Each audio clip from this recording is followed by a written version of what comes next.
2026 সালে বাংলা ফিল্মে বিপ্লব ঘটতে যাচ্ছে। তাণ্ডবের ধামাকা শেষ হতে না হতেই এসে গেল বিশাল ধামাকা আপডেট।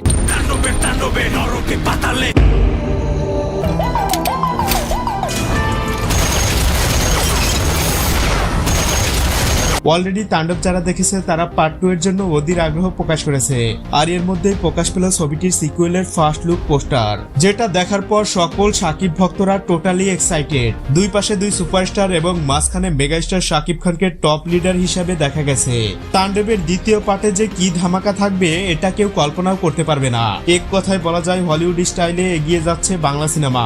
কেননা প্রথমবারের জন্য ইউনিভার্স ক্রিয়েট করা হয়েছে তাণ্ডব সিনেমার মাধ্যমে। আর এটা যদি চলমান থাকে তাহলে দর্শকরা সিনেমা হলে যেতে বাধ্য, কারণ এক এক নায়কের ভিন্ন ভিন্ন দর্শক থাকে, তারা সেই একই সিনেমা উপভোগ করবে। সে যাই হোক, তাণ্ডব 2 এর এটি একটি ফ্যানমেড পোস্টার। এই লুকটি পার্সোনালি আমার নিজেরই ডিজাইন করা।